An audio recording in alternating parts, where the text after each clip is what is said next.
y acompáñeme por favor. Quiero leer las escrituras en el libro de Apocalipsis, capítulo número 12. Capítulo 2, perdón, y verso 12. Apocalipsis 2 y verso 12. Cuando lo tenga, deme un amén para saber que ya lo halló. Gloria a Dios. Dice la palabra: y escribe al ángel de la iglesia en Pérgamo, el que tiene la espada aguda de 2 filos, dice esto: yo conozco tus obras y dónde moras, donde está el trono de Satanás, pero retienes mi nombre y no has negado mi fe, ni aun en los días en que Antipas, mi testigo fiel, fue muerto entre vosotros, donde mora Satanás.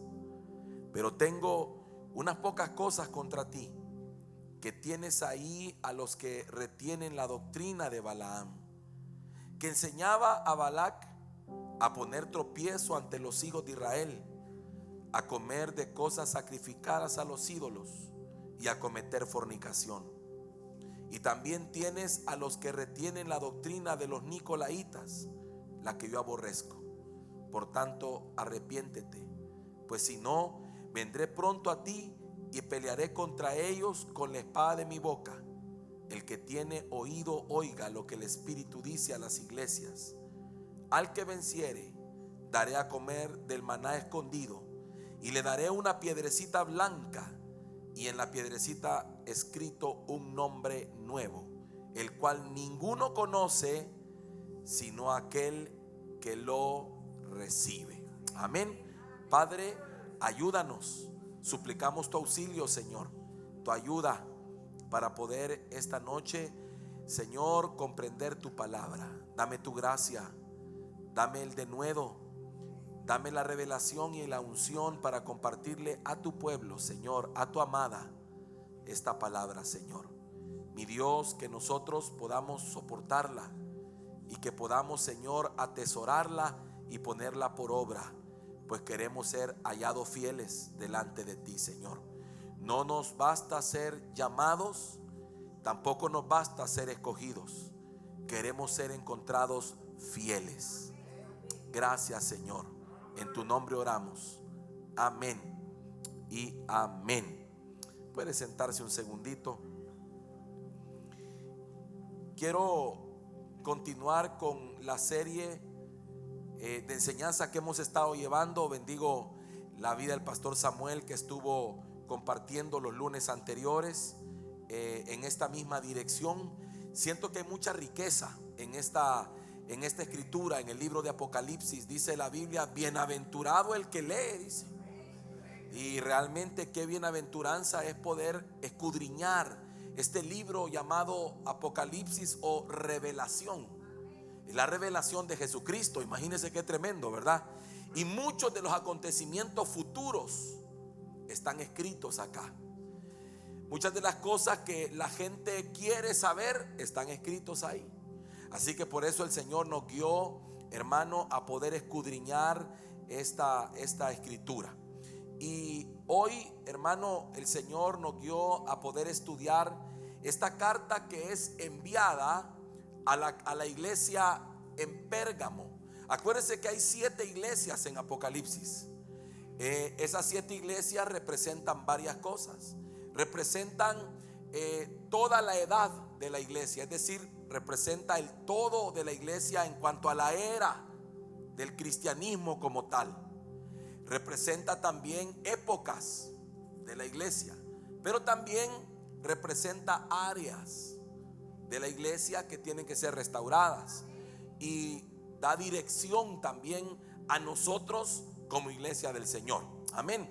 Entonces, la iglesia en Pérgamo, mire qué tremendo quién le escribe. Cada iglesia tiene como que el Señor le muestra una característica del que está escribiendo. En todos los casos es el Señor, pero Él muestra una característica en cada una de ellas. Y en este caso habla de el que tiene la espada aguda de 2 filos. Imagínense qué tremendo, hermano, la presentación del que escribe. El que tiene la espada de 2 filos. La espada que penetra, dice la Biblia, el espíritu, parte el alma y penetra hasta la coyuntura. Es impresionante eso, discierne las intenciones, los pensamientos. Pero esa espada, hermano, de dos filos, también es tremenda, porque significa que la palabra del Señor tiene la capacidad de que cuando usted la atesora, la recibe, la pone por obra, lo bendice. Definitivamente que lo bendice. Pero también hay otra cosa, que está el otro filo, que cuando alguien rechaza el evangelio, se condena. Porque la Biblia dice claramente que los que hemos creído hemos alcanzado salvación, pero el que no cree ya ha sido condenado. Entonces esa espada de doble filo, hermano, es tremenda, porque cuando a usted le llega la verdad, usted tiene que responder a ella. En pocas palabras, cuando usted recibe una palabra, usted no se puede quedar en un campo neutro, sino que cuando usted recibe la palabra va a tener que tomar una decisión en base a esa palabra. Usted va a tener que decidir si obedecerla o desobedecerla. Usted va a tener que decidir entre creerla o no creerla. Entonces por eso es un doble filo. ¿Me doy a entender? Pero luego, hermano, el verso 13 hace resaltar algo que el Señor le dice a las demás iglesias también: conozco tus obras. Ahí es donde yo empiezo, hermano, a pensar y a decir: Señor, es que ante ti no hay nada oculto. Conozco tus obras, es decir, sé lo que haces, sé dónde habitas, sé cómo es tu vida, lo sé todo de ti. Es que mire, hermano, el Señor nos tiene contado hasta el último cabello. Sabe lo que hacemos, lo que hablamos, dónde vamos, todo, absolutamente todo. Y el Señor le dice: sé que habita donde está el trono de Satanás. Y eso se refiere a que la iglesia de Pérgamo estaba situada en un lugar rodeado de mucha idolatría y de adoración a otros dioses. El principal de ellos era Zeus. Y entonces había adoración continua a otros dioses y persecución contra la iglesia de Cristo. Entonces por eso le dice: sé que moras en un lugar donde está el trono de Satanás, donde hay demasiada oposición para mi obra. Pero oiga, hermano, aún con todo y eso, el Señor le dice a esta iglesia, al ángel de la iglesia: pero con todo y eso retienes mi nombre. Y a mí me llamaba la atención eso. ¿Sabe por qué? Porque eso significa que sí se puede ser creyente aun cuando todo está en contra. Sí se puede ser cristiano aunque el ambiente, hermano, esté lleno de otras cosas. Cuando usted se lo propone, cuando yo me lo propongo, cuando queremos hacer las cosas bien, sí se puede. Porque aquí hay un ejemplo de alguien, hermano, una iglesia que aunque estaba rodeada de cultos a dioses ajenos, se propuso retener su nombre y no negar la fe. Cuando habla de que retienes mi nombre y no has negado mi fe, se refiere que a pesar de la persecución, porque eran perseguidos y se les torturaba para que negaran y que confesaran en público que negaban su fe en Jesús, y el que no lo hacía moría. Ahí hay un ejemplo. Dice: aún en los días que Antipas, mi testigo fiel, fue muerto. Significa que Antipas fue como un ejemplo de alguien que fue perseguido y torturado para que negara la fe, pero no lo hizo. Retuvo el nombre del Señor y no negó la fe. Así que, hermano, eso nos reta a nosotros como iglesia y como creyentes. Nos reta porque nos pone ejemplos de gente que sí dio testimonio en medio de una persecución. Yo le decía al Señor: qué tremendo, porque la iglesia de hoy lo que la persigue es otra cosa. Ellos fueron perseguidos por todos estos detractores y por todas estas ¿qué podríamos decirle? Cultos a otros dioses, y aún por los gobiernos. Pero nosotros somos perseguidos por un enemigo que casi no se mira. La comodidad es uno de ellos, nos persigue. Imagínense que uno de los enemigos más grandes del cristiano de hoy en día es la cama. O sea, la comodidad, la televisión. Son enemigos que no son violentos en la mayoría de casos. Hoy en este tiempo no son violentos, pero son peligrosos. Los distractores, los paseos, todo lo demás, el dinero, todas las cosas que están al alcance, que nos pueden sacar, hermano, del camino. Mire, es tremendo porque hoy tal vez no es violento, pero sí es, hermano, tremendamente llamativo todo lo que hay a nuestro alrededor. ¿Cuántos creyentes poco a poco se fueron negando su fe por enamorarse del mundo? No con una persecución violenta, pero sí una persecución. Una persecución por el pecado, una persecución por muchas otras cosas, la avaricia, el deseo de fama, muchas cosas que alcanzaron la vida de algunos que ya no están en el Señor. Y no les pusieron una espada, no les pusieron una pistola, no los amenazaron con morir, les ofrecieron otras cosas y dejaron al Señor. Tremendo eso, ¿verdad? Pero entonces diga conmigo, sí se puede. Esa es una muestra de que a lo largo de la historia siempre ha habido un remanente. Ese remanente es el núcleo, es lo que queda, la gente que quedó después de pasar un filtro. Ese remanente hubo en los días de Elías. ¿Se acuerda usted, hermano, cuando Elías dijo: solo yo he quedado? Pero el Señor le dijo: no, Elías, hay 7,000 más que no han doblado sus rodillas delante de Jezabel. Ese es un remanente. A lo largo de la historia siempre ha habido un grupo de gente que no ha doblado su rodilla ante otros dioses. Y yo espero que usted sea parte de ese remanente que siga adorando y buscando el nombre del Señor hasta que Cristo venga. Diga conmigo, tenemos que ser ese remanente. Entonces tenía virtudes, pero también cosas que corregir. Como todo, ¿verdad? Es que mire, hermano, qué tremendo es que usted puede ver en las iglesias que solamente creo que se salvan 2 que no le dicen tengo contra ti, pero porque son prototipos de la iglesia que se va, son prototipos de la iglesia raptada, son prototipos de la iglesia del rapto. Entonces por eso usted tiene que entender que es prototipo de la iglesia gloriosa. Pero mientras tanto las demás denotan áreas que corregir, alertas del Señor que pueden estar ahí, ¿verdad?, fallando en nosotros. Y entonces en el verso 14 comienza el Señor y le dice: tengo unas pocas cosas contra ti. Y le habla que tienes ahí. Oiga, o sea, estaba dentro. Me llama la atención algo, porque habla que se defendía de los de afuera, pero adentro estaba el problema. Mire qué impresionante. O sea, no tenía problema con los de afuera, los que tenían el culto a Zeus y un montón de cosas que habían ahí. Se cree que habían 7 tronos o 7 ídolos fuertes alrededor de Pérgamo. Estaba rodeada, y el culto a Zeus producía una emanación continua que se miraba desde lejos. Pero ese no era problema para ellos, fíjese. El problema estaba adentro. Y mire qué tremendo eso. Por eso hay que revisar siempre adentro. Y le dice que tienes ahí a los que retienen la doctrina de Balaam. Espéreme ahí. Lo primero que entiendo es que habla de un problema doctrinal. ¿Se da cuenta por qué la doctrina sí es importante en la iglesia? ¿Se da cuenta por qué la iglesia tiene que ser fuerte en doctrina?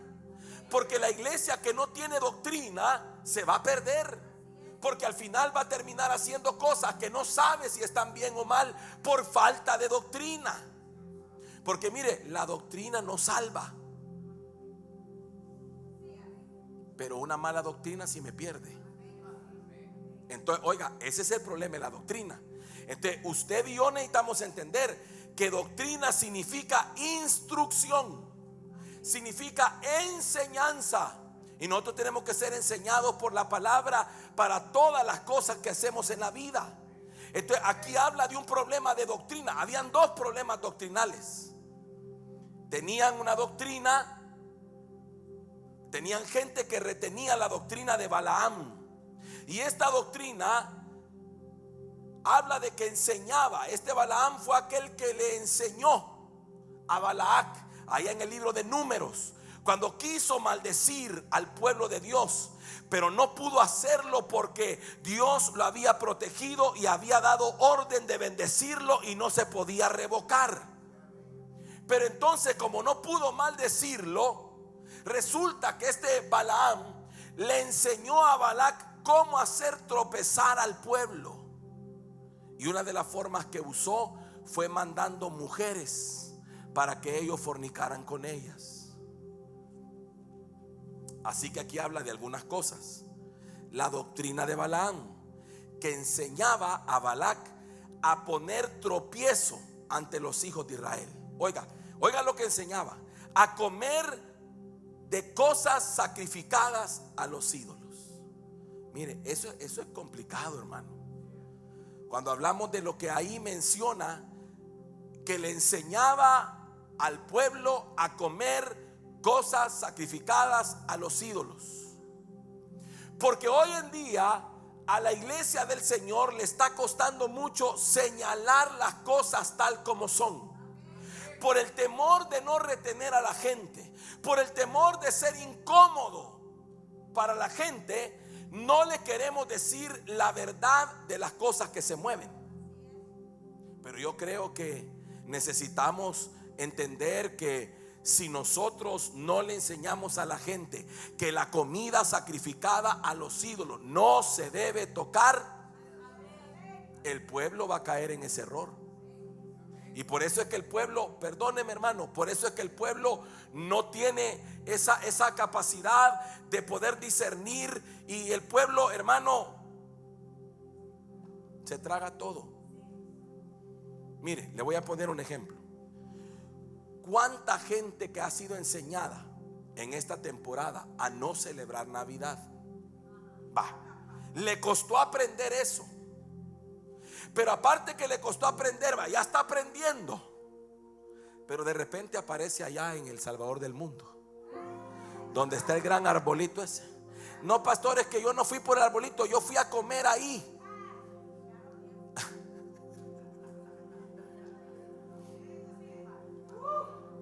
Pero ¿y para quién pusieron eso? Ay, Señor Jesús, me doy a entender. Pastores, que mire, yo no. Como cuando usted va a algún lugar y están las fiestas patronales, y entonces usted viene y dice: yo no celebro esto, pero yo me voy a ir a comer un michurro español ahí. Pero ¿para quién hicieron eso? Entonces usted está comiendo comida sacrificada a los ídolos. Y eso es lo que enseñaba esa doctrina, que comieran eso, que no había problema. Él les decía: no hay problema, cómanselo. Cómase el pavo de Navidad, no hay problema, cómaselo.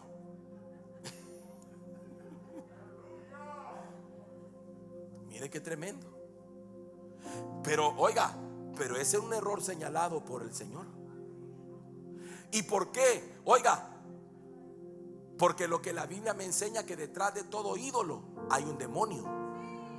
Entonces no es así nomás, no es simplemente un muñeco, no es simplemente una estampa, no es simplemente una figura, no es simplemente un nombre, sino que es una potestad. Y cuando yo como lo sacrificado a los ídolos, me estoy contaminando. Y ahí lo dice la Biblia. O sea, ese era el problema. Ahí tienes una gente que está enseñando. Ahí tienes gente, que retiene. Dentro de tu congregación, ángel de Pérgamo, el ángel pastor. Entonces le está hablando al pastor: pastor de Pérgamo, ahí en tu iglesia tiene gente que retiene esa doctrina. Wow, qué terrible eso va. Como que alertaban al pastor, como que le decían: míralos, ¿por dónde andan? Yo le digo: y que no puede comer pavo otro día. Ay, pastor, es que bien rico. Primero que el pavo ni me gusta, pero bueno. Y no lo puede comer otro día, digo yo. Y no puede, oiga, no, ya hablando en serio, el discernimiento. ¿A quién fue entregado eso? A los ídolos. Y aquí dice que estos tenían una doctrina que era la doctrina de Balaam, porque Balaam usaba esa herramienta o esa estrategia para contaminar al pueblo.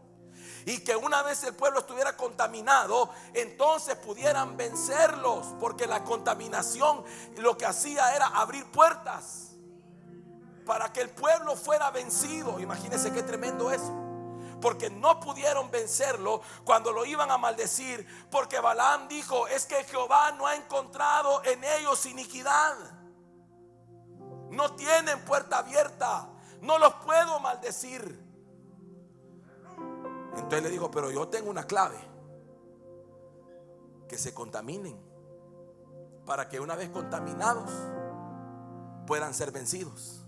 Porque entonces, ¿qué es la contaminación? Oiga, la contaminación es que el enemigo tenga parte en usted. Eso es contaminación. Se lo resumo de esa manera: contaminarse es permitirle al enemigo que tenga parte en mí. Cuando usted es contaminado, ¿qué es? Por ejemplo, cuando alguien le dice: usted se contaminó de un virus, eso significa que el virus entró a su cuerpo y ahora tiene parte en usted. Está causando un efecto y su cuerpo está reaccionando a ese virus, porque ese virus entró para algo. Igual es la contaminación con todo esto. Tiene una razón. ¿Por qué el enemigo quiere contaminarnos? ¿Por qué el enemigo quiere estar con usted o en usted? ¿Por qué el enemigo quiere estar dentro de la iglesia? ¿Sabe por qué? Porque él sabe que la iglesia del Señor es poderosa. La iglesia del Señor es fuerte en Cristo Jesús. Y la única manera de poder debilitarla es tener una iglesia contaminada. Porque mientras la iglesia está jugando a ponerse el gorro navideño, y mientras la iglesia está jugando a poner el arbolito, y mientras la iglesia está celebrando el niño Jesús, el diablo está obrando, contaminando al pueblo. Porque el pueblo sin discernimiento cae en cualquier cosa de este mundo. Imagínense qué tremendo eso, hermano. Una iglesia que no discierne para quién son estas cosas. Mire, en los Estados Unidos es tan grande la contaminación que las iglesias celebran hasta Halloween. Tienen calabazas en las entradas. Algunas hasta hacen fiesta de disfraces. La gente llega disfrazada en esa fecha a la iglesia, a la casa del Señor, por Dios. Y esa contaminación, ¿cómo entró? Yo les decía algo, fíjese, porque hoy está de moda que en octubre se pone de moda, y ha llegado aquí todo lo que contiene o lo que viene preparado de calabaza, el pastel de calabaza y no sé qué de calabaza. Y no se ha fijado usted que la calabaza, la relación es inmediatamente con esa fiesta, con Halloween, porque el enemigo busca contaminar. Mire, usted supiera cuánta gente contaminada por medio de la comida hay, porque no se ponen a pensar para quién lo hicieron, a quién lo entregaron, a quién se lo dieron. Ahora, diferente es que usted coma algo que no sepa que fue entregado, que no sepa que fue maldecido. Y por eso usted ora por todos los alimentos, ¿sí o no? Y ahí se cumple la palabra: comerás cosa mortífera y no te hará daño. Pero es porque tú no lo sabes. Pero si tú a sabiendas lo haces, tú estás abriendo puertas, tú estás cediendo un derecho. Es que mire, hermano, si usted ya fue enseñado, por eso le digo, doble filo. Si usted ya fue enseñado, por ejemplo, ¿vea? Cuando yo le digo a la gente y veo el arbolito, ¿va? Y las lucitas y el nacimiento, ¿va? Entonces hay unos cristianos que dicen: pero yo nacimiento no pongo, pastor, solo árbol. Y yo le digo: Explíqueme usted el significado de eso. Dígame qué significa el árbol, qué relación tiene. Explíqueme qué significan las bombitas esas que le pone ahí. Todo eso lo está metiendo en su casa. Usted no sabe ni qué está llevando. Y después no sabe por qué su vida es afectada en su comportamiento. ¿Por qué sus hijos son afectados? ¿Acaso no sabe que debajo de ese árbol, lo dice Jeremías, usted lo puede leer, que debajo del árbol lo que se hacían eran orgías, celebración a cultos paganos? Y entonces por eso es que el nacimiento abajo, el tumulto de gente, lo que pasa es que después lo quisieron cristianizar, pero ese es un acto pagano y la gente lo lleva a su casa y contamina su casa y contamina el ministerio y contamina el lugar de trabajo. Por eso necesitamos enseñar estas cosas, aun cuando es difícil y aun cuando no es popular. Y aun cuando mucha gente decide tomar la decisión de, pues como aquí no celebran, me voy. Pero como a mí, hermano amado, se lo he dicho 1000 veces, lo que me interesa es predicarle la verdad. Porque mientras yo me mantenga en la verdad, el Señor me va a seguir sosteniendo a mí. Mire qué tremendo. Unas pocas cosas contra ti. O sea, tengo una queja. Hay algo que tienes que arreglar. En medio tuyo hay gente. Oiga, hermano, y qué tristeza que a veces hasta son servidores y que se les ha enseñado y que se les ha predicado. Y después yo los veo, hermano, con la foto de perfil en el Facebook, que se la toman y el árbol de Navidad que atrás. Ay, pastor, no me fijé. ¿Cómo no me fijé, hermano?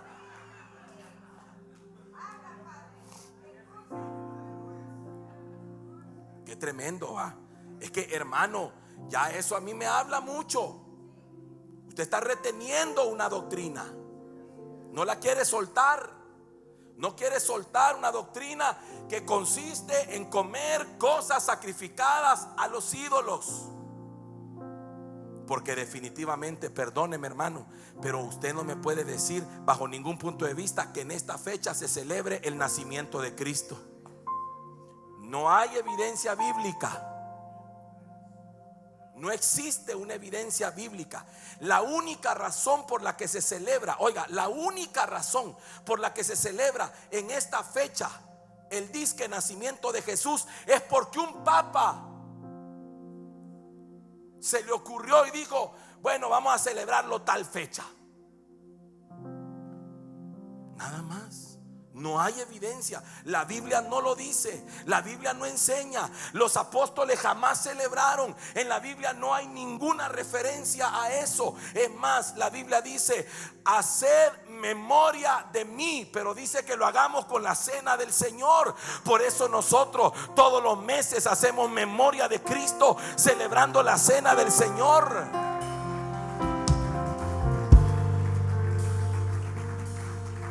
Mire qué tremendo, hermano.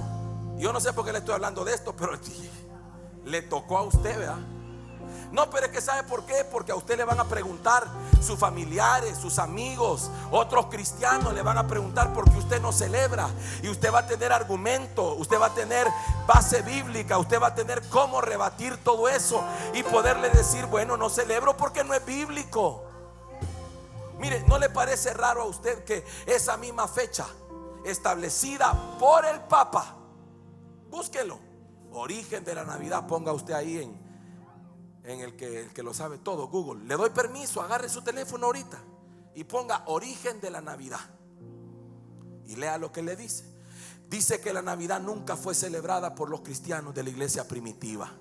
Ahí lo dice, el mismo Google, la famosa Wikipedia.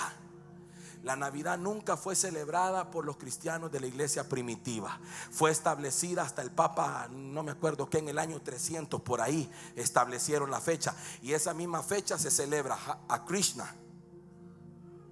Esa misma fecha se celebra el nacimiento de Nimrod, Buda. raro, ¿va? Como que quisieron meter a Cristo con todo el montón. Impresionante, hermano. Entonces usted no se puede sumar a eso. ¿Está conmigo acá? No retenga esa doctrina, suéltela, porque esta casa tiene una doctrina.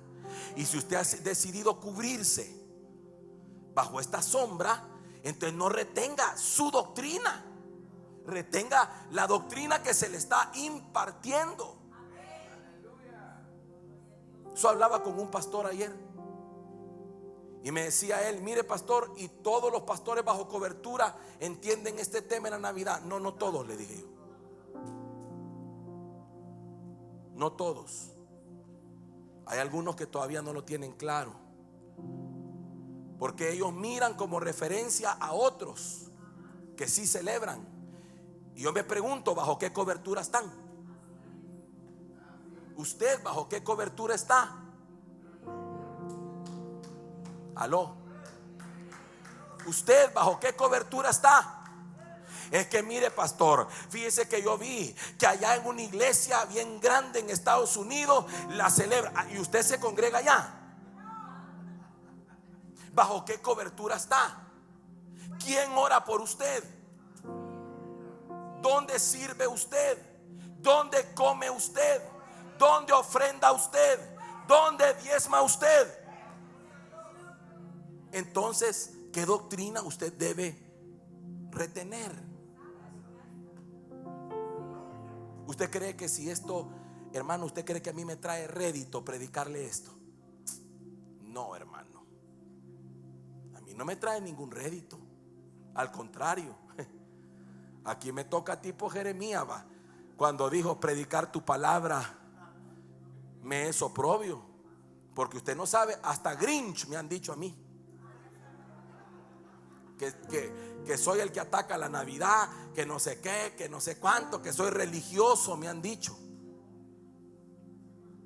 Y digo yo, los religiosos son ellos, porque ellos están siguiendo la doctrina religiosa del Vaticano. Yo no, yo estoy siguiendo la Biblia, estoy siguiendo su palabra, estoy tratando de establecer lo que la Biblia dice. Yo no soy religioso. Ellos que no han salido de Babilonia es otra cosa, y que no han salido de la religión tradicional, esa es otra cosa. Pero yo no. Entonces, pero mire, pero a mí rédito no me da. Al contrario, hermano, yo le puedo asegurar, mire cómo se llenan las iglesias con los cultos navideños. Y nosotros,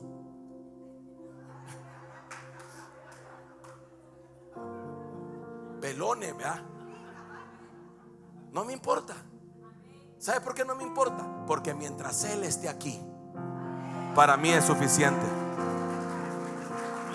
Mientras Él esté aquí, para mí es suficiente.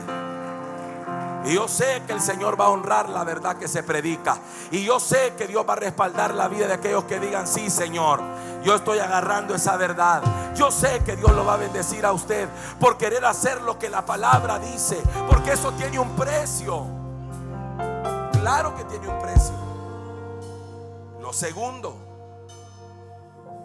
enseñaba a Balac a poner tropiezo ante los hijos de Israel, a comer cosas sacrificadas a los ídolos y a cometer fornicación. Porque lo que hizo este profeta fue darle la clave a Balac, diciéndole: mandale mujeres para que estos se metan con ellas y abran puertas. Mire qué tremendo. Entonces les enseñó a cometer fornicación. Qué terrible, hermano. El área de la moralidad sexual, el área de ser puros moralmente, es una de las áreas más atacadas dentro de la iglesia. El no retener lo que se llama santidad, el no guardarse para Dios. ¿Por qué? Porque hay un enemigo que está empecinado en que nosotros le fallemos al Señor, poniendo por delante las ocasiones, incitando. Entonces se cree que dentro de Pérgamo habían algunos que creían en el libertinaje sexual. y lo como que lo expandían en la iglesia, como que no hay problema, vos puedes tener 2 o 3 mujeres siempre y cuando las podés mantener. Y yo digo, con que no pueden con una y quieren otra. De verdad, hermano. Y no me refiero a lo económico, en todo, hermano. ¿Cierto? No podemos con una, y ¿cómo vamos a tener otra?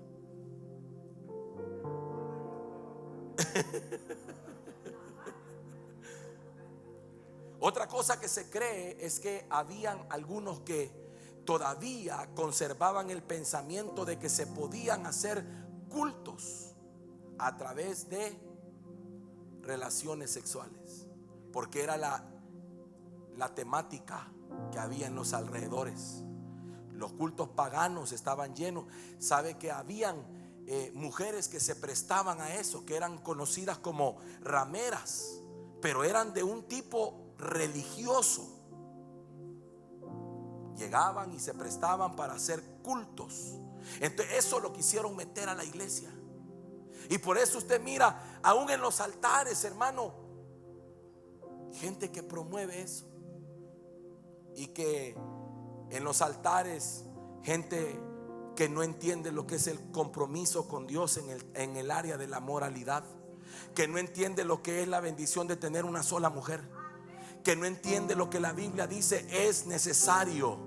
Cuando habla y dice, el que anhela obispado, buena obra desea, pero se requiere.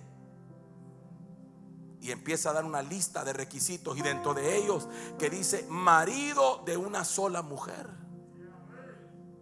Oiga, hermano, la moralidad es algo que en este día se tiene que recuperar. Luego habla de los que retienen la doctrina de los nicolaitas, la que yo aborrezco. Creo que el pastor habló un poco de eso, ¿verdad? No lo desglosó, pero tiene mucho que ver con algunas cosas que sucedían en aquel tiempo, que hacían como una selección. Era una doctrina que consistía en formar jerarquías dentro de la iglesia. Entonces estaban los cristianos de primer mundo o de primer nivel y el pueblo. Estaba una argolla, por decirlo así, que eran los únicos que tenían la revelación, el conocimiento, y eran los únicos que podían participar del culto y nadie más. Era como gente que se endiosaba sobre el pueblo. Y qué tremendo es que hoy vemos eso también dentro de las iglesias. Gente que, hermano, no se le puede tocar la mano. Yo conocí un caso de alguien que me comentó que en la ciudad vecina de Guatemala existía esa iglesia donde al pastor de la iglesia le habían hecho un trono. La silla era como un trono, y entonces en un culto lo habían sentado en el trono y lo habían nombrado rey.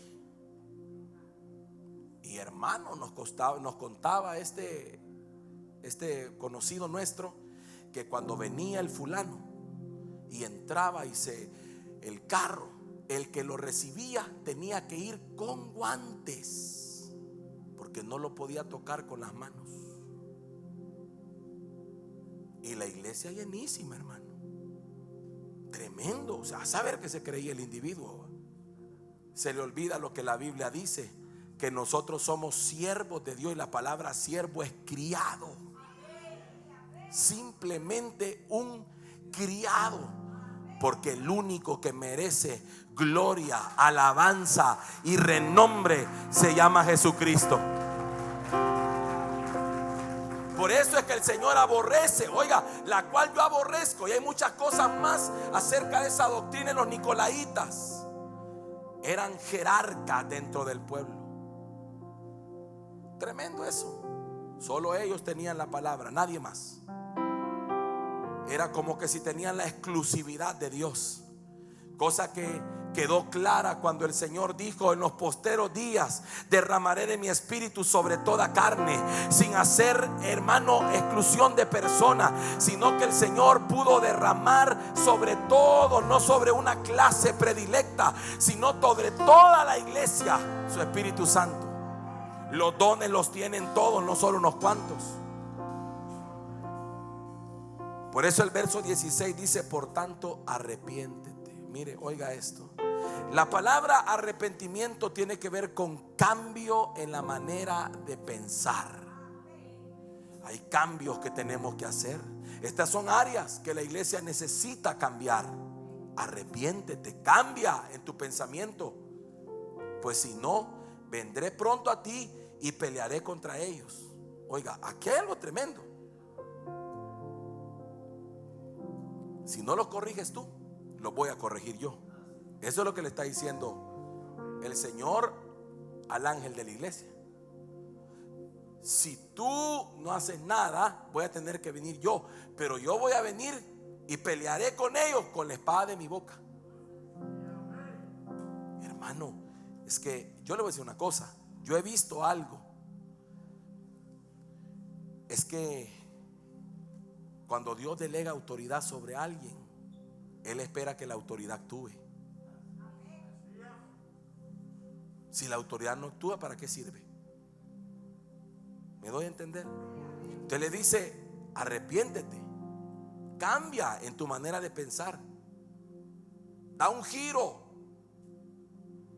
pues si no, vendré a ti pronto y pelearé contra ellos con la espada de mi boca. Verso 17: el que tiene oído. Oiga, esto no, qué impresionante. ¿Usted tiene oído? Pregúntele al que está a la par si tiene oído. Y entonces, ¿por qué oye y no hace caso? Oiga, ¿tiene oído? ¿Cuántas veces ha oído una enseñanza como esta? ¿Tiene oído? Pero oiga, espérenme, es que aquí hay algo interesante. El que tiene oído, oiga. Así que si usted tiene oído, oiga. Pero espéreme, que ahí hay algo que usted tiene que analizar. Es que usted, hermano, no puede dejar de oír. ¿Sabe que es el único sentido que usted no puede cerrar? Pero le dice: el que tiene oído, oiga lo que el Espíritu dice a las iglesias. El que tenga oído, que esté atento, que escuche, que pare la oreja, que le ponga atención. Al que venciere, o sea, aquí viene la recompensa para usted. ¿Se acuerda que le dije que hay una bendición para los que honran la palabra? Oiga, al que venciere. Oiga, al que venciere, ¿sobre qué? Sobre estas áreas. Al que las logre vencer, ¿qué le darán? Le daré a comer del maná escondido. ¿Se acuerda usted dónde pusieron el maná? ¿Se acuerda que el Señor mandó que pusieran dentro del arca del pacto? Pero el arca del pacto desapareció. No se la robaron. Escuche, no se la robaron, sino que el mismo Dios, oiga, ahí dice el maná escondido. ¿Por qué? Porque se convirtió en un objeto de adoración. Para los judíos, cuando se habla del maná escondido, se refiere a la presencia de Dios. Para nosotros entendemos lo que es el maná. Cristo es el maná. Yo soy el pan que cayó del cielo, dice la palabra. Pero también el maná es su palabra para nosotros. Es el alimento, no solo de pan vivirá el hombre, sino de toda palabra que sale de la boca de Jehová. Pero ahí está hablando de una porción escondida, que no es para cualquiera. Oiga, hermano, ¿y no quiere usted lo que Dios tiene para su vida? Pero entonces hay que vencer esto. ¿Sabe qué otra cosa me olvidó tocar? Que cuando usted estudia la vida de ese hombre llamado Balaam, ese era un profeta que cobraba.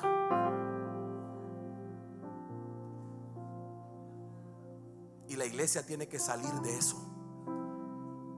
La iglesia tiene que salir de eso. Lo voy a decir otra vez. La iglesia tiene que salir de eso. ¿Sabe por qué? Porque hoy en día la cosa es: yo quiero traer a alguien. ¿Y cuánto cuesta ese?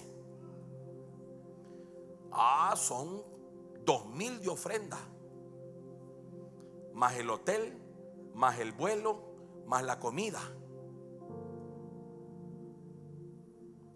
Vaya. Entonces hay que hacer un evento y cobrar para darle al fulano lo que el fulano cobra, porque no me vengan con que es un cobro, que es una honra. La honra es voluntaria. Ese es un cobro. Cuando alguien pone tarifa, es un cobro. Entonces este cobraba a tal grado que le decían: te voy a llenar tu casa de oro si los maldices, si haces lo que yo te diga. Entonces, claro, hermano, al profeta que traen y le pagan, va a decir lo que ellos quieran. Y yo, por otro lado, yo me pregunto una cosa: ¿y qué necesidad tiene un pastor de traer a alguien? No a él lo pusieron, pues.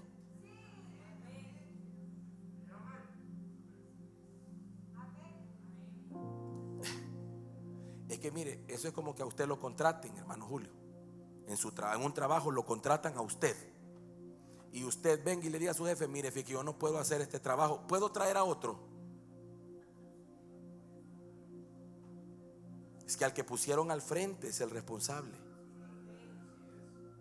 Pero eso es peligrosísimo. Oiga, profetas que dan una palabra pero después cobran por haberla dado. Eso lo he visto muchas veces. La doctrina de Balaam es moverse por dinero. Que el Señor nos libre de eso a nosotros, de movernos por dinero. No, hermano. Por eso Eliseo, vea, mire Eliseo, qué tremendo. Le dio la palabra: díganle que se sumerja 7 veces en el Jordán y será sano. Y se sumergió y fue sano. Y aquel regresó a quererle pagar. No, le dijo: no quiero nada. No quiero botar el milagro. Es que yo no cobro por hacer milagros. No, es que yo no cobro por predicar. A mí algunas veces me han preguntado: mire, pastor, yo quisiera ver si usted pudiera venir a predicar un evento y que aquí, que allá. Si tengo espacio, yo con gusto. Y si el Señor quiere, ahí voy. ¿Y cuánto cobra, pastor? Y yo, ¿cómo voy a cobrar por lo que no es mío, hermano? ¿Cómo que es mía esta palabra? Esta palabra no es mía.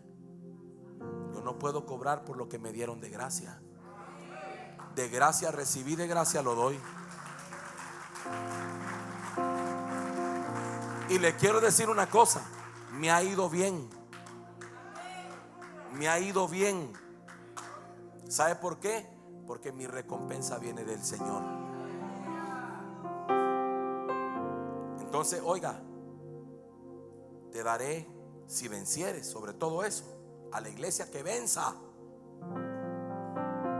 a la iglesia que se sobreponga. Por eso, hermano, a mí me cuesta participar de esas cosas, fíjese. Le soy bien sincero. Es que si usted supiera todo lo que hay detrás de un montón de cosas, se asustara, hermano.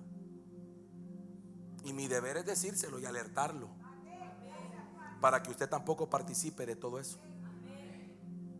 Porque es una cosa, hermano, que es como una farándula. Mire, le voy a poner un ejemplo. Pero déjeme. Usted viene y le dice a alguien: mire, hermano, yo quisiera que usted viniera a predicar. Y entonces le dice: le voy a dar el contacto de mi asistente. Y entonces el asistente le manda a usted una solicitud. Y la solicitud empieza por decir: ¿a dónde lo va a hospedar? Que le mande foto del menú de lo que va a comer. ¿En qué carro va a ir a traer a la persona al aeropuerto.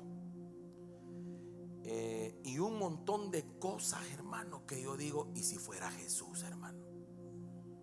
Usted se imagina a Jesús diciéndoles: no, no, no, señores, yo ahí no voy porque ahí no dan buena ofrenda.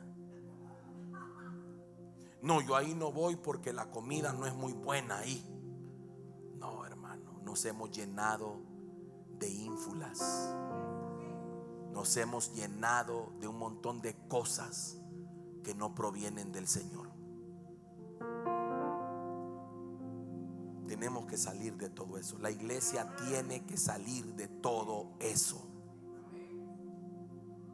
Estoy cansado, con mi esposa se lo digo, usted no tiene idea. De repente nos escriben que pastor, que aquí, que allá, que hemos visto su iglesia y que sentimos de Dios ir a predicar. Yo digo, qué bueno que lo sientan ellos, pero yo no lo siento. No sé si me comprendió. Es como cuando a alguien le dicen: yo siento de Dios que usted me va a dar una ofrenda, ¿va? Usted dígale: bueno, qué tremendo que usted lo sienta, porque yo no siento nada. Es que, hermano, empecemos por el orden de las cosas. El que debería sentir soy yo el deseo de. Si fuera de Dios, fuera yo el que sentiría de parte de Dios: hey, yo quisiera, siento afinidad con esta persona, con este ministro, con este ministerio. Yo quisiera que viniera a compartir e impartir, porque todos tenemos algo que dar, pero en el orden correcto. Y entonces de repente, y que yo quisiera ir, ya cuando me dicen, se ofrecen, porque nada que se ofrece es como que muy bueno, vean. Ya cierro las puertas rápido. No funciona así para mí. El evangelio es otra cosa, hermano. Porque de ahí viene la pregunta: ¿y qué quiere a cambio? Y cuando le dicen: no hay nada, nosotros cubrimos nuestros gastos, entonces yo ya sé qué quieren. Tienen dinero, pero no tienen dónde. Andan buscando plataformas, y la plataforma se la tiene que armar uno. La convocatoria la tiene que hacer uno. Y yo me pregunto, es que, hermano, si Dios te levantó, Dios te va a poner donde hay necesidad. Diga conmigo: la iglesia tiene que salir de todo eso. Entonces, al que venciere le daré a comer del maná escondido. Oiga, y le daré una piedrecita blanca, y en la piedrecita escrito un nombre nuevo, el cual ninguno conoce sino aquel que lo recibe. Tremendo eso. La piedrecita blanca es señal de aprobación. La piedrecita blanca es un veredicto inocente. Mire qué tremendo eso. Fíjese que en ese tiempo, en los tribunales, se usaba esto: una piedra blanca y una piedra negra.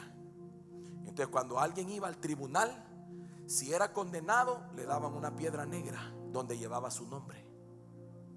Si era inocente, le daban una piedra blanca donde iba escrito su nombre. Al que venciere, se le dará una piedra blanca, y en ella escrito un nombre nuevo, el cual ninguno conoce sino aquel que la da. Eso significa: bien, buen siervo fiel, aprobado. Eso significa: venciste. Eso significa: pasaste la prueba, venciste esta área. Por eso, hermano, la iglesia tiene que ir viendo qué cosas necesita rectificar, y en muchas de esas cosas soy yo el responsable, con el equipo que Dios me ha dado. Y por supuesto usted en acatar. Amén. Póngase de pie, por favor.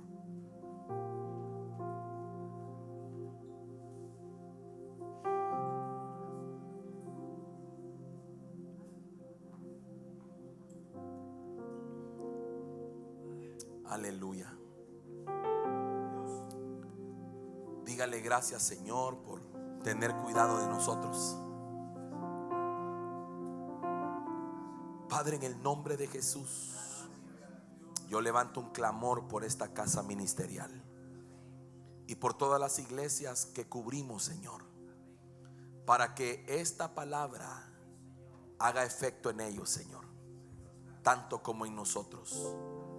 Señor, en esta hora, Padre, nos levantamos para poner por obra esta palabra que hemos recibido. Señor, gracias por sacudirnos, por enseñarnos, por exhortarnos, por instruirnos. Gracias por tu palabra a tiempo y fuera de tiempo. Gracias, Señor, porque tú nos hablas, porque tienes cuidado de mi alma y del alma de mis hermanos. Padre, queremos ser encontrados fieles, vencedores. Queremos vencer lo que le dijiste a la iglesia de Pérgamo que tenía que vencer. Señor, yo hoy exhorto en esta casa ministerial y a los que están bajo cobertura, aquellos que retienen la doctrina de Balaam, que enseñan a comer cosas sacrificadas a los ídolos, que no predican en contra de la inmoralidad, que no enseñan de santidad. Padre, tu iglesia tiene que volver a la esencia que eres tú. Aquellos, Señor, que promueven lo que Balaam hacía, que cobraba por el don que tú le habías dado. Señor, líbranos de eso. Líbranos de eso, Padre. Más bien te pedimos, bendícenos para llevar tu palabra a todos los rincones de la tierra. Bendícenos para predicar este evangelio de gracia, así como lo hemos recibido de gracia. Bendícenos para poder predicarle la verdad a todo lugar donde tú nos envíes, sin necesidad, Señor, de cobrar. Ayúdanos, por favor. Señor, danos la victoria sobre todas estas cosas. Hermano, yo le pido a usted que si algo de esta palabra a usted le ha costado digerir, le pida al Señor que le ayude, porque hay bendición en vencer estas áreas. Si hay algo que todavía usted no ha logrado comprender, si no se le ha revelado, pues no lo haga por revelación, hágalo por obediencia. Y después de la obediencia vendrá la revelación. Si usted dice, pastor, pero es que yo no entiendo, pero hermano, obedezca aunque no entienda.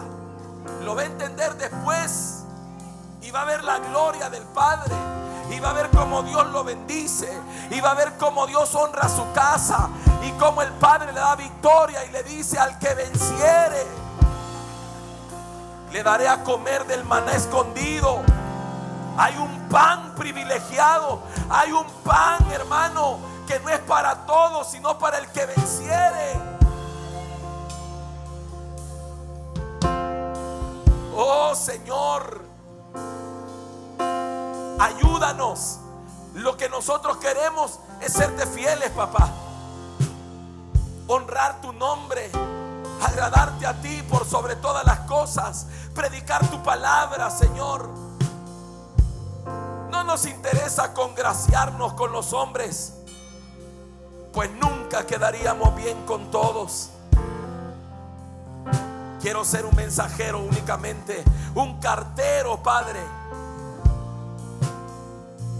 Oh Dios de la gloria, ayúdanos a sacar, hermano, dígale: ayúdame a sacar de mi vida, de mi casa, todo lo que pudo haber venido de Babilonia, de Sodoma, de los lugares contaminados. Ayúdame a sacarlo en el nombre de Jesús, porque solo quiero lo tuyo, Padre, porque solo quiero lo tuyo. Eso es pureza. Pureza es sin mezclas. Pureza es sin contaminación. Esto es ser puro. Es querer únicamente lo que viene del Padre. No quiero lo que viene ni de Babilonia, ni de Egipto, ni de Sodoma. No me interesa. Solo quiero lo que viene de ti, Señor. Vamos, dígale: límpiame. Dígale: límpiame. Porque usted es la iglesia. Diga: límpiame, límpiame, límpiame de ideas, de hábitos, tradiciones, pensamientos que yo traía, Señor. Doctrinas heréticas, doctrinas de error.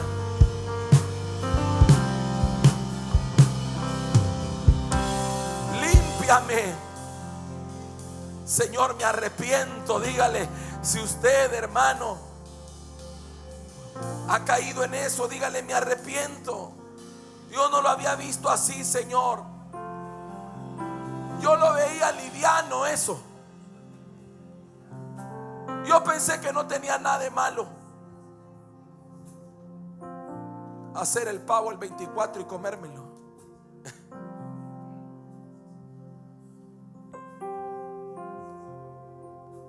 Oh, Señor, yo creía, Señor, que eran cosas normales, pero tu palabra me enseña que esas son comidas sacrificadas a los ídolos. Perdóname, Señor. Quiero cambiar mi mente. Quiero agradarte a ti, Señor, porque tú me bendices tanto. Quiero ser puro en mis pensamientos y en mis acciones y en mi caminar. Quiero ser puro en mi vida íntima. Señor, límpianos de toda inmoralidad, fornicación, adulterio, pornografía y todo lo que tenga que ver con la inmoralidad de carácter sexual. Límpianos, límpianos. Echa fuera, Padre. Vamos, comience a decirle: echa fuera, Padre. Límpiame de pensamientos impuros. Límpiame, Señor, por favor. Y si usted ha practicado algo de eso, dígale: Señor, me arrepiento. Me arrepiento y me pongo delante de ti, Señor, para que me limpies, para que saques de mi vida toda escoria del pecado. En el nombre poderoso de Jesús, varones, levanten sus manos y hagan un pacto con Dios. Los que están casados, y dígale: Señor, yo quiero guardarme solo para mi esposa, solo para mi esposa, porque tú me diste un privilegio, una bendición, un regalo. Porque dice tu palabra que el que haya esposa, haya el bien y la benevolencia de Jehová. Ayúdame, dígale: ayúdame a deleitarme siempre con ella, que mis ojos sean para ella. Dame pureza. Saca de nuestra vida toda inmoralidad, Señor. Deseos impuros, pensamientos impuros, miradas impuras. Levante manos santas delante de Dios.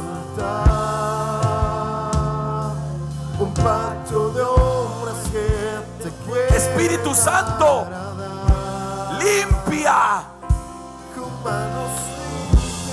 todo el que esta noche está oyendo esta palabra. Si necesita ponerse a cuenta con Dios, hágalo ahí donde está. Rompo alianzas, rompo alianzas, rompo alianzas con el pecado esta noche en el nombre de Jesús. Hermana, levante sus manos al cielo. Dígale: Padre, quiero ser mujer de un solo hombre.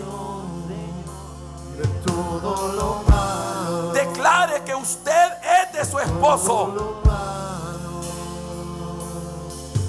No te quiero fallar jamás.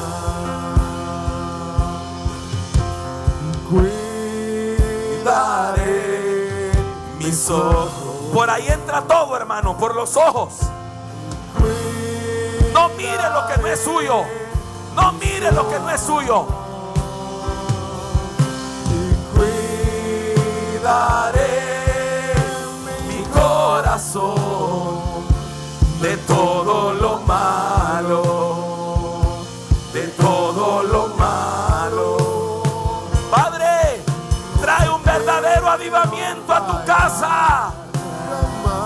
Un avivamiento que nos haga volvernos a Jehová, volvernos al Señor, sacudir el pecado, sacudir el paganismo, sacudir lo que no viene del Señor.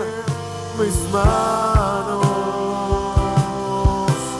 cuidaré mi corazón de todo lo malo, de todo lo malo, de todo lo malo. fuera todo pecado. No te quiero En el nombre de Jesús, toda codicia se va.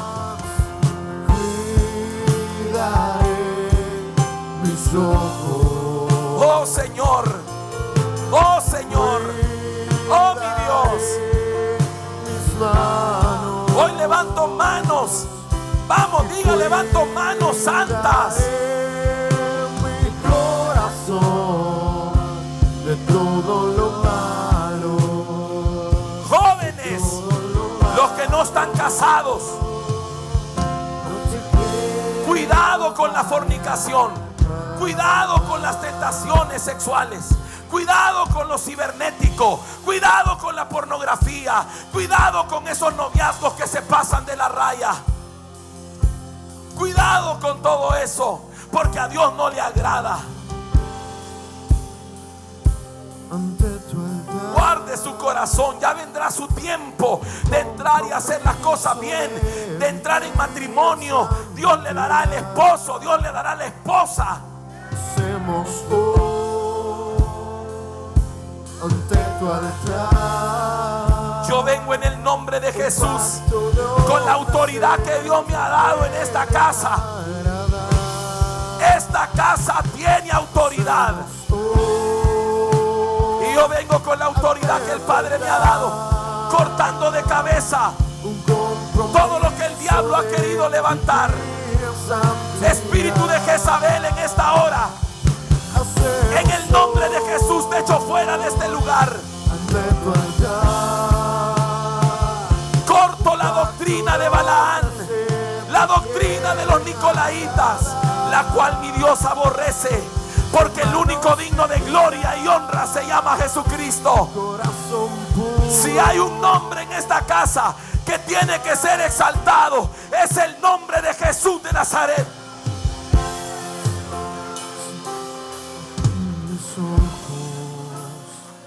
Limpia nuestros ojos, hermano, pídale a Dios: limpia mis ojos, limpia mi mente. Mis manos tienen que ser limpias, porque yo levanto manos santas delante de ti, Señor. De todo lo malo, Vamos. de todo lo malo. Usted, hermano, está lidiando algo esta noche. Quiero fallar. Al que venciere, alguien se va a ir vencedor esta noche. Cuidaré mis ojos. Llamo la pureza, llamo la santidad, llamo la consagración a esta casa. Echo fuera todo espíritu de inmoralidad, todo espíritu inmoral, en el nombre de Jesucristo. Fuera, fuera, fuera de esta casa. De todo lo malo, no te quiero. Llamo la integridad a esta casa.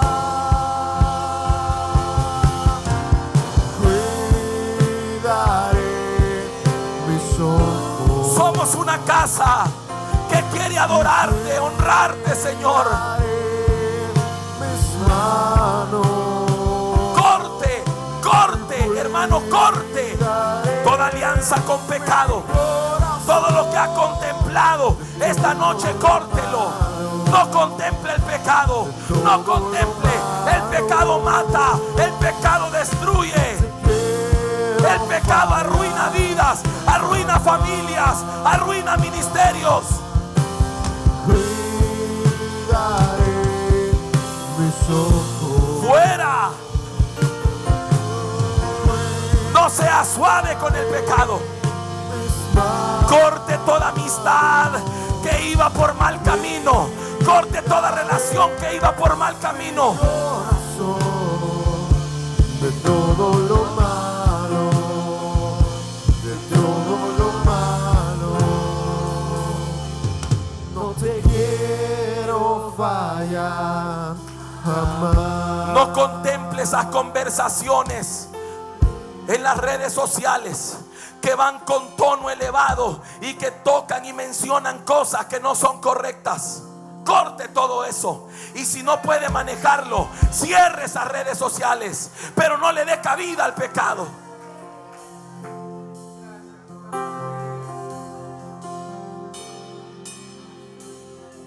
Porque queremos ser agradables al Señor.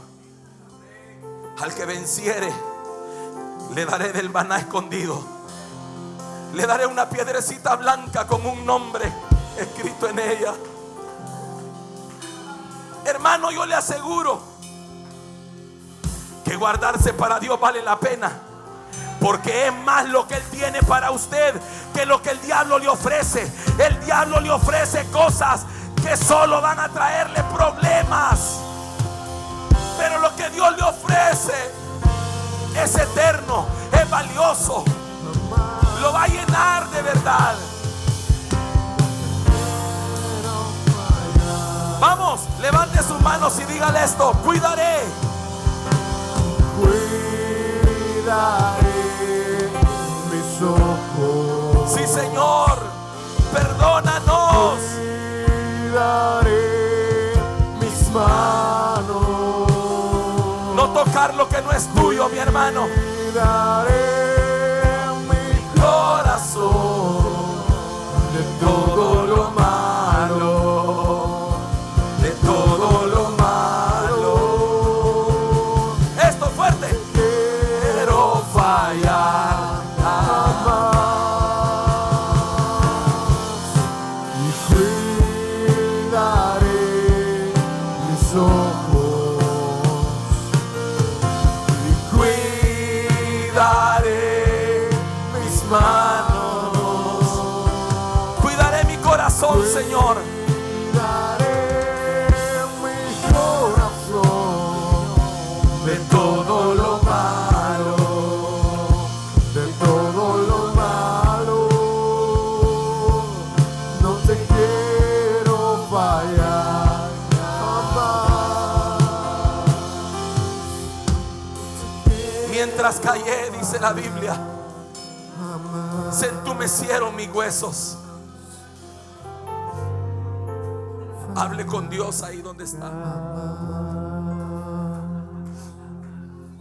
y dígale: Señor, esta noche yo me pongo a cuentas contigo. Si usted necesita hacerlo, hágalo ahí donde está. Dígale al Señor: me pongo a cuentas contigo. Porque usted escuchó lo que la Biblia dice: yo conozco tus obras. Dios te conoce, sabe lo que estás haciendo y lo que estás viviendo. Y Él espera que el Espíritu Santo te redarguya y que tú seas honesto con Él y le digas: Señor, te pido perdón.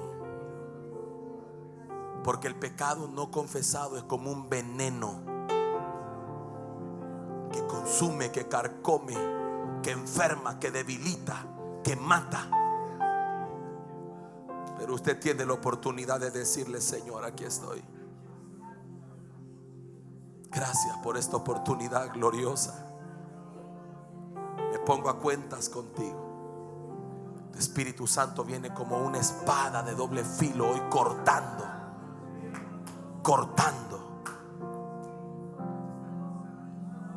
Está cortando ataduras. Todo lo que te mantenía atado, a cosas que no podía soltar. Lo está cortando hoy. Vicios, adicciones, hábitos, cosas que a Dios no le agradan, las está cortando el Señor hoy.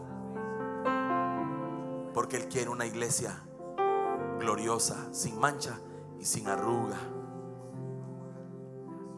Señor, gracias. Los que predicamos tu palabra en este lugar, nos comprometemos siempre a hablar tu verdad. Hablar, Señor, lo que tu Espíritu Santo nos mande a hablar. Nos comprometemos, Señor, a no negociar jamás tu palabra, ni los principios de tu palabra. Gracias por los siervos de esta casa que se paran en este lugar. Gracias por darles la valentía de pararse aquí. Gracias por las ayudas que tú me has dado. Gente en la que yo puedo confiar y delegar. Sean bendecidos, sean llenos de tu presencia siempre. Nunca le falte la porción de tu palabra y nunca le falte la unción de tu Espíritu Santo. Que al pararse aquí sepan que tienen tu respaldo y también el mío, Señor. Gracias por este pueblo valiente que soporta tu palabra. Pedro dijo: Señor, dura es tu palabra. ¿Quién la podrá cumplir? ¿Quién la podrá llevar? Gracias por este pueblo que, a pesar de que se le predica la verdad, a veces con espada afilada, se mantiene en este lugar porque aman la verdad. Bendícelos, bendícelos, bendícelos. Prospera sus vidas, sus almas, sus familias. Respáldalos. Gracias por los padres, las madres de familia que tienen el valor de ir a sus casas a poner por obra tu palabra, aun cuando sus hijos muchas veces se rebelan contra ella. Gracias porque tienen autoridad. Gracias porque han entendido que ellos son la cabeza y no sus hijos. Gracias porque tienen el valor de pagar el precio. El día de mañana, hermano, a usted nadie le podrá echar en cara que no hizo lo que tenía que hacer. Gracias a cada uno de ustedes que viene hambriento y sediento por recibir una palabra y sabedor de que a veces la palabra exhorta como hoy lo ha hecho, pero qué buena es la exhortación cuando viene del Señor. Gracias, Padre. A ti te damos gloria y honra esta noche. Lleva a tu pueblo con bien, Señor, a sus hogares, con victoria en sus manos y en sus corazones. A tu nombre sea toda la gloria y la honra por los siglos de los siglos. Amén y amén.